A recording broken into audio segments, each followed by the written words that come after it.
Welcome to the Words That Change Lives podcast, helping leaders, coaches, and small business owners to 10 times the impact of their message.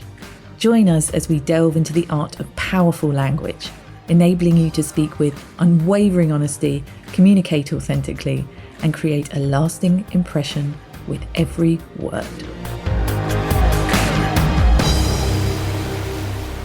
Why do we find having honest conversations so hard? Well, some of us do and some of us don't. Some of us find it easier than others. It's certainly something that I have struggled with all my life and have definitely gotten better at in recent years. But it's really something that if we can master having direct words, then we can actually have direct wins. And this is what this Soundbite podcast episode is all about. It's about how we can use our words to get what we want in a way that makes us feel confident and so that everybody wins. And if you've listened to the first episode of this podcast, you would have heard a little bit of my story in relation to this subject in terms of where this comes from for me and why I find these things hard, and what I've been doing to work on it. But this particular episode, I'm actually going to explore this in a bit more detail. And I'm going to share with you some strategies that have really helped me, that have helped my corporate clients and my consumer clients to be able to have those honest conversations and get win-win collaborative outcomes. And I think it's really important because it's really a mindset to be able to get into in the first place, to be able to have these conversations. And when I talk about this, I mean one-on-one conversations or conversations with a group of people, whether that be in a meeting at work or maybe you're presenting an idea. But it's in those one-on-one conversations or a dynamic between two people where, in my experience, I have found it has been particularly tricky. And this applies in all areas of our lives. It could be with partners, family members, peers, colleagues, bosses. And what I have found is that actually it is different dependent on who you are talking to in terms of how you feel. If I could just get you to think about maybe the conversations you haven't had, whether that be in a personal relationship or in your life, in your work, where if you had had the conversation, there would be a different result. You might feel better. You might get a different outcome. You might get a better result for yourself, for your team, for others, for your business, if you just had that conversation. And that's what I want to dive into here. I really want to help you with that if this is something that you do find hard. And I know that a lot of us do. I know that different groups of people find this hard. Different personality types find this particularly hard. And I am one of those personality types that find that hard. And in my work within the corporate world, I use the Hogan personality assessment to do deep dive coaching with leaders. And on one of those assessments, it's called the dark side.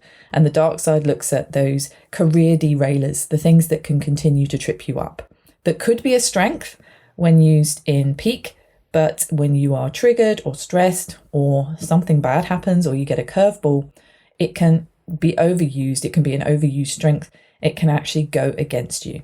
And one of mine is dutiful. So when the proverbial hits the fan, I go into a default mode of wanting to defer, wanting to put others' needs before mine, putting others' opinions before mine, and putting more weight on other people's opinions. Now, this has been hard in the corporate world where, you might have a hierarchical structure where you find it difficult to do that to a boss or a senior stakeholder, or in your business, you might find that difficult with a particular client, or you might find it difficult in your personal life where you have a dynamic with someone in a personal relationship where you might go into that default mode. This is something that is part of my personality. It's something that I'm very conscious of now and that I have consciously worked on and have improved on significantly in the last few years, which is why I wanted to dedicate a podcast episode to this, because I know there are people out there that feel the same. So I want to kind of go through this in this episode and first of all share the kind of mindset strategies or things to think about in order to get into the position to feel worthy of having those conversations, of feeling strong and confident, to have your voice, to speak your mind. And then I'm going to go into the different strategies that I use and that I help my clients use, mainly in the corporate world, to actually put ideas forward and have those types of conversations. I'm going to talk about creating a climate for these conversations and making it okay to have these conversations on both sides. And then what to actually do to make it better, what to actually say, how to approach things. So that's what I'm going to talk about today. And I'm going to end with thinking, what's it going to look like for you and how you can actually take this into your life and do something about it. So first of all, let's look at the mindset. And I really do feel like this is kind of 80% of what we need to look at when we want to have direct words and honest conversations. Because believing that you are worthy of your voice is the first thing to work on. If you don't feel worthy, then you're less likely to speak up. You're less likely to put ideas forward. You're less likely to confront a difficult thing, and more likely to avoid dealing with that type of thing. And therefore, your voice goes unheard. Your ideas don't get put forward. You might feel resentful. You might feel unsatisfied, and you don't get the result you want. So the first thing that I want to introduce you to is something that I worked on when I was doing my executive coaching qualification with the ILM. And it's called the OK Corral. And this is from the modality of transactional analysis. This is something that I studied when I was doing my exec coaching qualification. And transactional analysis looks at ego states, so parent, adult, child, and that we want to strengthen adult-adult connections and adult-adult relationships. But a lot of the time we might slip into parent or we might slip into child in our conversations. And we do this subconsciously and we don't necessarily know we're doing it, but it's not healthy for adult-adult interactions. So we always want to be aiming for that adult-adult connection.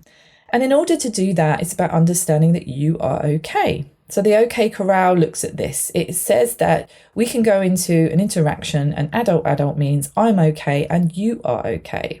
So when we enter into any conversation, a meeting, a presentation, a one-to-one chat, that we come in with that mindset, I am okay, you are okay. Because when we're doing that, we're not putting ourselves in a one-up or one-down position. And I'm going to explain what those other positions are that we might naturally default into. Some people might put themselves in a one-up position. I am okay and you are not.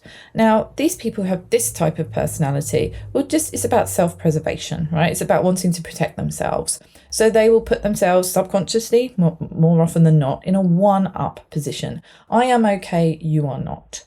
What happens there, though, is it tends to move from being assertive to more aggressive because that person is protecting themselves and maybe attacking or putting another person down. And that's not healthy. We don't get the outcome we want when we do that, even though it's really, it's normal and natural to do that because it's just how we've learned how to deal with things. The other position is I'm not okay and you are. So this is my default in a lot of situations where I'll put myself in a one down position. I'm not okay, you are. The thing is, when we do that, we might overly accommodate. We might not voice our opinion. We might fold or, bend to somebody else's view before we want to, or even if we don't want to. And that can lead to inner resentment. That can lead to your voice not being heard or feeling unsatisfied and unfulfilled because you're putting yourself in a one down position.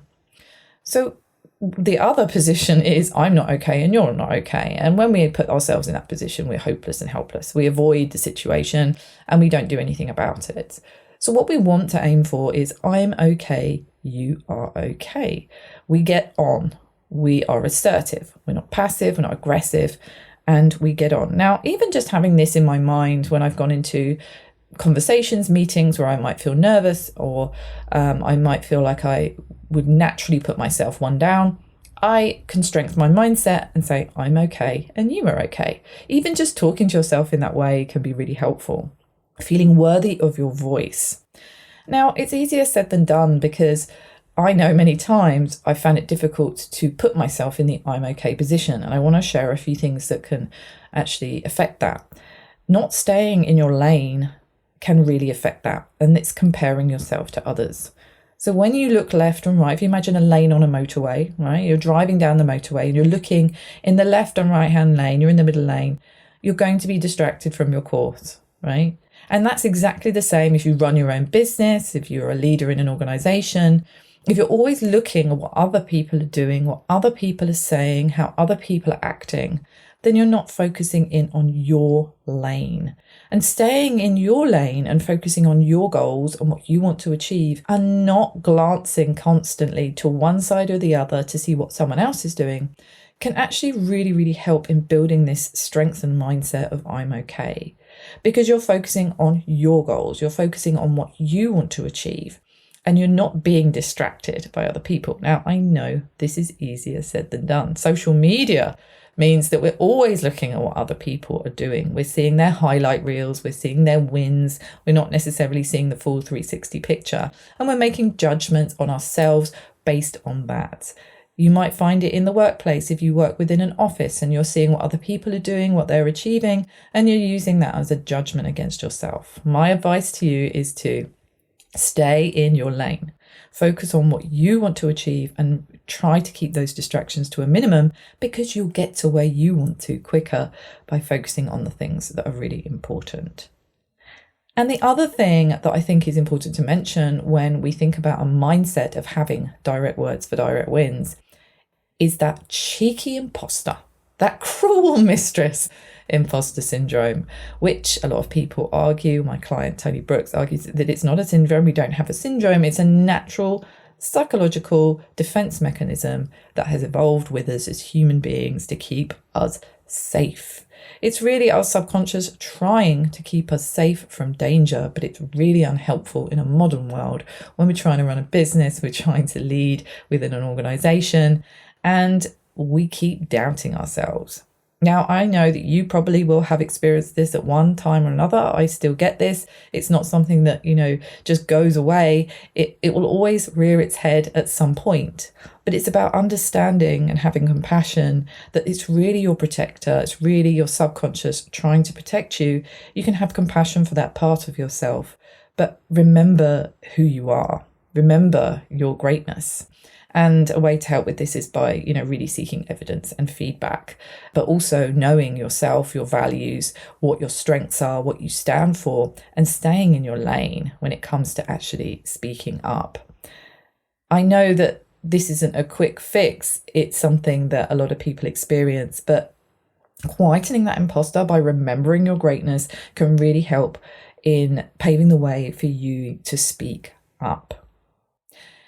Now, the other thing we need to think about when we're thinking about honest conversations, direct words for direct wins, is the dynamic between the person and yourself, because that will be different depending on who you're talking to, depending on the type of relationship you have with them. And I'll give an example of this. Now, I haven't always been a timid mouse, even though I've definitely got more confident over the years. There was a time when I was incredibly shy and wouldn't say boo to a goose. Many people described me as Helen, who doesn't say boo to a goose. However, when it came to being disgruntled about something to do with a company or a company not handling something very well, I had no problem with voicing my opinion. And that was because of the relationship dynamic with that particular person, that particular customer service agent within an organization. There was a certain amount of control. There was a certain amount of feeling of worthiness and values in entering that conversation. And so I've never had a problem with raising concerns or voicing opinions with organizations or companies that I am a customer of. However, when it comes to personal relationships, that's something that I have really, really struggled with. Being able to speak up and say if I'm unhappy about something or I would like something to be better or getting a need met. In the past, I've found that really, really difficult because of the dynamic within the relationship. And now I've worked so much on that and I feel much more comfortable with it. And I know what I am and I'm not available for in relationships, for example. But it still needs to be taken into consideration who the person is you're speaking to. Are they a loved one? Are they a family member? Are they a peer, a colleague, a boss? Because when you think about that particular dynamic, it is important to consider what the approach is depending on who it is. And so a little bit of preparation is important. And in understanding, okay, I'm speaking to this particular person, I need to put in place this particular strategy. And I've done extensive work on this in the corporate world. I've been lucky enough to really develop skills and strategies in helping leaders and employees to influence others. And this is something I've been doing for, coming up to 4 years now with certain organizations, developing strategies and delivering programs and workshops on influencing skills. And influencing really is a fantastic way of building your confidence in having honest conversations, in putting your ideas forward, in influencing others of an outcome, whatever it might be. And there are many, many different ways that you can do this. There are many, many different influencing styles, but one that I have used extensively and I still continue to use in my personal and professional life is the push-pull model. And I highly recommend you look it up, because I'm not going to go into full detail now about that particular model, because there are lots of nuances and lots of specific influencing approaches you can use. But essentially, in summary, it categorizes energy into push energy, as in I influence you. You're influencing someone of a result that you want them to say yes to or no to or adhere to, whatever it might be. And pull energy, which is you are open to being influenced, but it's also an influencing strategy in itself to use pull, because when we use pull, it's very, very different to when we use push, but we can use a combination of these different influencing styles to get the outcome we want with the particular person we're thinking of. So my advice is to, first of all, think about that person. Think about the relationship you have currently with that person and what you want to improve. And then think, do I need to influence that person by using a push, or do I need to influence them using pull? And I'll just give a quick example of what push might be. So if you want to put a proposal forward at work and you really want to put your idea forward, and you need to do it to a senior stakeholder and you need to do it to your boss, someone like that, keeping information high level, keeping it succinct, avoiding going into detail, avoiding going off on tangent, putting your idea forward and backing it up with a reason, and then inviting people to have further detail, or inviting them to come in on the discussion and get their opinion after you've put forward your succinct high level idea and the reason you want to. That is a push approach. A pull approach is providing space for someone and asking them questions and hearing them out. Because what I have discovered in all of my years of helping people with this is that everybody just wants to be heard. And when we listen and really truly provide space to listen to people, that is when walls come down, barriers come down, and trust is created. And essentially a foundation of an honest, open conversation where two people are participating in an I'm okay, you're okay context has trust at its base. Another thing to think is, do I have trust with this person? If I don't have trust currently, what do I need to do to focus on building trust? What has happened for trust to break? And what do I need to do in order to build that again? And using a pull influencing style can do that. Being open, being honest, exploring someone's position, providing space for them to talk, hearing them out. All of these things can help people to feel heard themselves, understood, and barriers come down. The other thing is creating a climate for this. Now, the work that I've done in quite a few organizations is around thinking, okay, so how do we create this into our culture? How do we create a culture where we can have honest conversations? And in Brené Brown's book, Daring to Lead, she talks about rumbles. And Daring to Lead is a really great book, by the way, just to read, because it has so many strategies around this type of thing. And rumble language and rumble conversations are a huge part of that. And essentially, it's creating boundaries and values and, an order of things to be able to create space for these types of conversations in a culture, whether that's in a small business, an organization, but at home. It's about saying it's okay to have these types of conversations. And the way that we do have these types of conversations is neutral as possible. It comes from an I'm okay, you're okay viewpoint. And so therefore we can go to the difficult places. We can talk about the difficult things, knowing that we're both safe. And I think that's, something that's really, really important.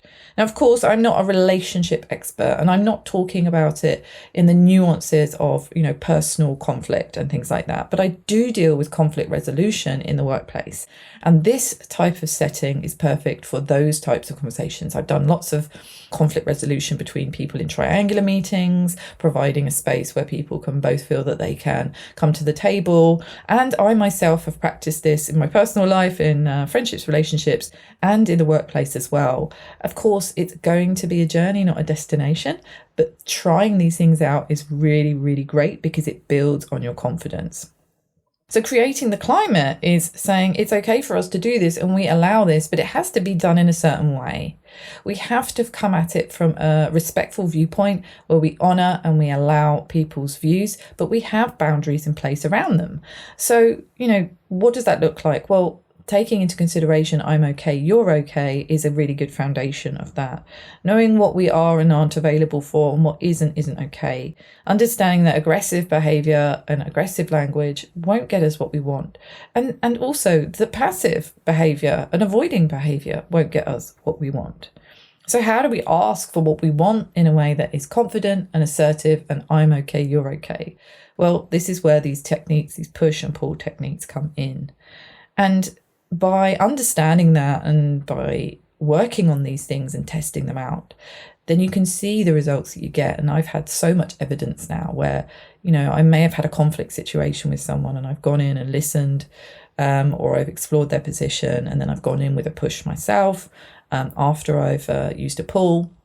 Has really different results, has massive results. And of course, I still get it wrong sometimes. I'm only human and so are you. But if we can consciously apply these approaches, then we can get more of what we want. We can put our ideas forward. We can speak up in a way that is more neutral and assertive and has an adult viewpoint to get a win-win outcome. Try it out and see. I'd love to hear how this resonates with you. Is this something that you feel that you want to consciously apply into some areas of your life? And if so, what are those? I'd really, really love to hear. You can share on social media with the hashtag Words That Change Lives, or you can email me at hello@helenpackham.com and tell me, what does this sound like for you? What does this look like to you?